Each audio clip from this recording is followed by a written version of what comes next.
23 नवंबर दिन शनिवार। खबरों की ओर बढ़ने से पहले एक नजर डालते हैं सुर्खियों पर। बिहार में शिक्षक ट्रांसफर की नई गाइडलाइन जारी। इन विशेष कारणों पर ही मिलेगी पोस्टिंग। 1 से 15 दिसंबर तक कर सकते हैं आवेदन। शीतकालीन सत्र की सुरक्षा तैयारियां। स्पीकर की अध्यक्षता में हुई बैठक। धरना प्रदर्शन के लिए भी की गई विशेष व्यवस्था। राजगीर में अब होगा पुरुष एशिया कप। राजगीर में खेला जाएगा 2026 विश्व कप क्वालिफायर। राजगीर को मिलेगा पर्यटन में बढ़ावा। बिहार में 3000 पुलिसकर्मियों को प्रमोशन। 1 महीने के अंदर मिलेगी प्रोन्नति। रिटायरमेंट से खाली हुई सीटों को भरने की योजना। आपके एटीएम कार्ड में छिपे हैं कई फीचर्स। मिनी स्टेटमेंट से लेकर क्रेडिट कार्ड बिल भरने तक। एटीएम से चेकबुक भी कर सकते हैं ऑर्डर। बिहार में आधार कार्ड अभियान शुरू। आधार कार्ड बिना अपार कार्ड नहीं बन सकता। 25 नवंबर तक अपार कार्ड बनाने के लिए अभियान।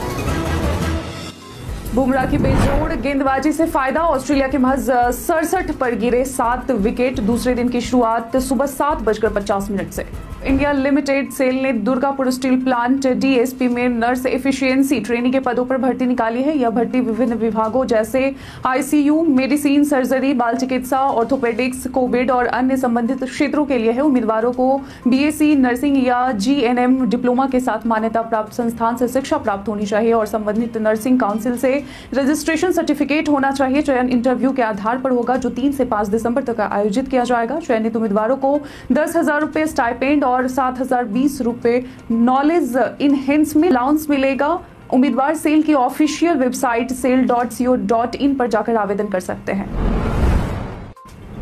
बीते दिन शुक्रवार को बीपीएससी और सक्षमता परीक्षा पास शिक्षकों के ट्रांसफर के लिए नई गाइडलाइन जारी की गई है। अब शिक्षकों को अपनी वर्तमान पोस्टिंग और चॉइस पोस्टिंग के बीच की दूरी बतानी होगी और लिखित आवेदन को ई शिक्षा पोर्टल पर अपलोड करना अनिवार्य होगा। अब ट्रांसफर के लिए 7 ऑप्शन भरने होंगे जिनमें विशेष कारण होने चाहिए, जैसे महिला शिक्षकों के लिए पति की पोस्टिंग या किडनी, हृदय और लीवर से संबंधित गंभीर बीमारी, दिव्यांग आधार के साथ, ऑटिज्म और मानसिक बीमारी, विधवा और परित्यक्ता के आधार पर ट्रांसफर किया जाएगा। बीपीएससी और सक्षमता परीक्षा पास शिक्षक भी आवेदन कर सकेंगे। इसके लिए शिक्षकों को 3 विकल्प देना होगा। आवेदन 1 दिसंबर से 15 दिसंबर तक ऑनलाइन लिया जाएगा। जिन्होंने पहले आवेदन किया था वो रद्द माना जाएगा।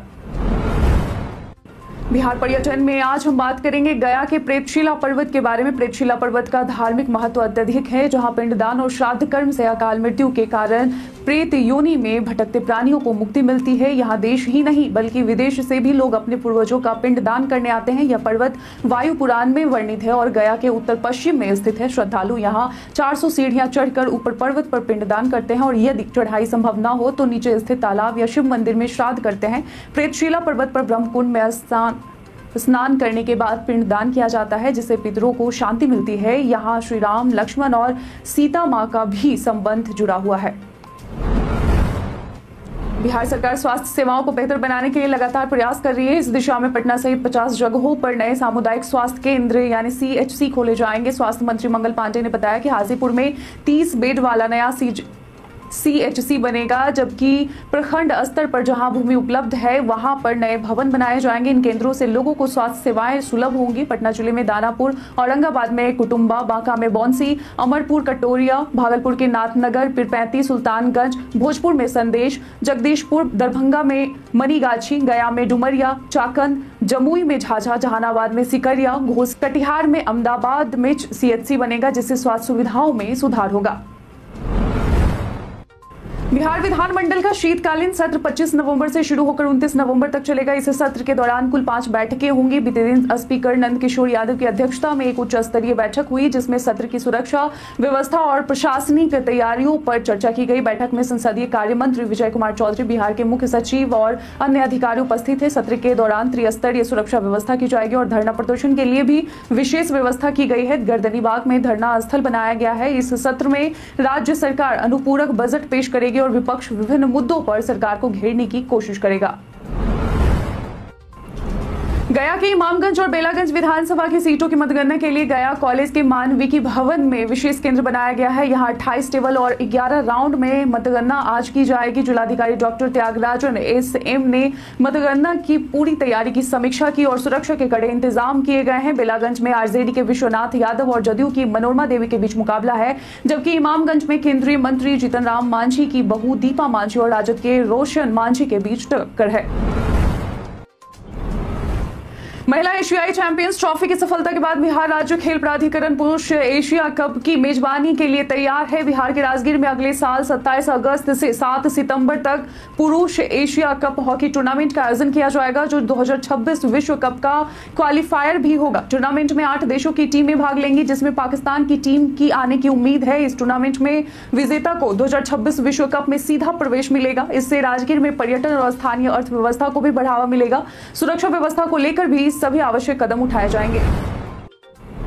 राज्य में आईटी प्रक्षेत्र के आधारभूत संरचना को विकसित एवं आईटी आधारित उद्योगों में निवेश तथा प्रोत्साहन प्रदान किए जाने हेतु राज्य सरकार द्वारा आईटी प्रक्षेत्र में कार्यरत स्टार्टअप्स के लिए रेंट फ्री स्पेस आवंटन के संबंध में ऑनलाइन आवेदन आमंत्रित किए जा रहे हैं। इसके लिए आप स्क्रीन पर उपलब्ध लिंक के माध्यम से आवेदन कर सकते हैं। ऑनलाइन आवेदन की अंतिम तिथि 28 नवंबर तक है।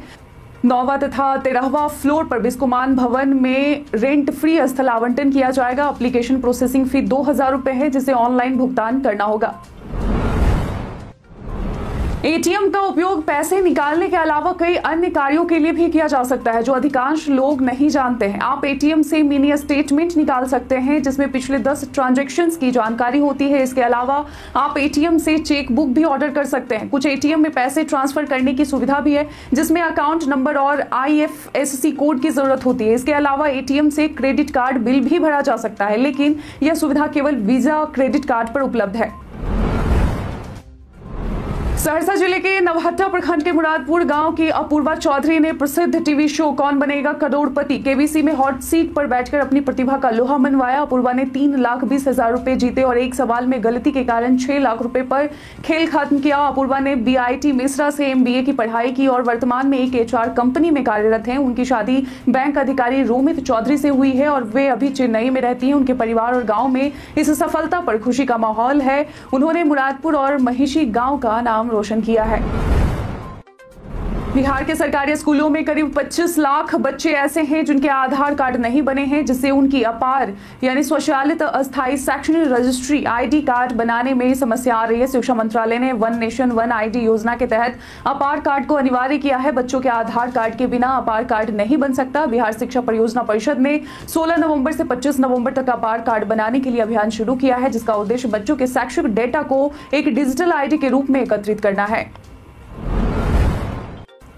बिहार में 3000 पुलिसकर्मियों को 1 महीने के भीतर प्रमोशन दिया जाएगा, जिसमें सिपाही, ASI, SI और अन्य रैंक के पुलिसकर्मी शामिल हैं। इससे पहले 11,783 पुलिसकर्मियों को कार्यकारी प्रभार में प्रोन्नति दी गई थी। पुलिस महानिदेशक जितेंद्र सिंह गंगवार ने इस निर्णय की जानकारी दी और कहा कि रिटायरमेंट से खाली हुई सीटों को भरने के लिए यह कदम उठाया गया है। इसके अलावा ADG ने आगे कहा कि बिहार कैडर के 5 नए IPS अधिकारियों को विभिन्न जिलों में प्रशिक्षण के लिए जिला आवंटित किया गया है।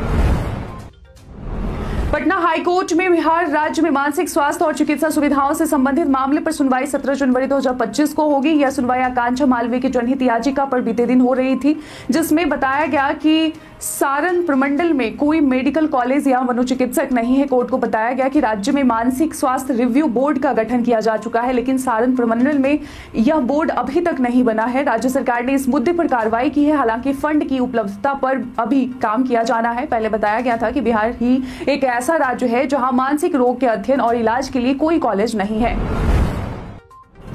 सोनपुर हरिहर क्षेत्र मेला में बिहार पुलिस ने शुक्रवार को जनसंवाद कार्यक्रम की शुरुआत की। पुलिस महानिदेशक जितेंद्र सिंह गंगवार ने बताया कि इस कार्यक्रम में 13 जनोपयोगी विषयों पर चर्चा होगी। कार्यक्रम का मुख्य उद्देश्य आमजनों को जागरूक करना और बिहार पुलिस द्वारा किए जा रहे कार्यों से अवगत कराना है। कार्यक्रम फेसबुक लाइव के माध्यम से बिहार पुलिस के सोशल मीडिया हैंडल्स पर आप देख सकते हैं। इसे प्रसारित किया जा रहा है। सोशल मीडिया लिंक आपके स्क्रीन पर दिखाया जा रहा है। प्रसारित वीडियो या रील्स या शॉर्ट वीडियो बनाकर सोशल मीडिया हैंडल्स पर पोस्ट भी किया जाएगा। इसमें विभिन्न विषयों पर जानकारी दी जा रही है और पंपलेट भी वितरित किए जा रहे हैं। यह आयोजन 12 दिसंबर तक किया जाएगा। व्हाट्सएप ने एक नया फीचर पेश किया है जिसमें वॉइस मैसेज का टेक्स्ट ट्रांसक्रिप्शन देखने की सुविधा दी गई है। मतलब ये कि यह फीचर खासकर उन स्थितियों में उपयोगी है जब कोई आपको वॉइस मैसेज भेजे और आप उसे सुनने की स्थिति में नहीं हो, कहीं भीड़ भाड़ वाली जगह पर हो, तो आप उसे पढ़ सकते हैं। जी हाँ, इसे इस्तेमाल करने के लिए व्हाट्सएप सेटिंग्स में जाएं, चैट ओपन करें, वॉइस मैसेज ट्रांसक्रिप्ट को ऑन करें और मनचाही भाषा चुनें। वॉइस मैसेज पर टैप करके रखें, फिर ट्रांसक्राइब पर टैप करें। ट्रांसक्रिप्शन के बारे में ज्यादा जानकारी पाने के लिए वॉइस मैसेज में एक्सपेंड आइकॉन पर टैप करें। यूजर्स को इसे ऑन करने के बाद वॉइस मैसेज के नीचे ट्रांसक्रिप्ट दिखाई देगा जो केवल रिसीवर को ही नजर आएगा। फिलहाल यह फीचर एंड्रॉइड और iOS पर कुछ चुनिंदा भाषाओं में उपलब्ध है।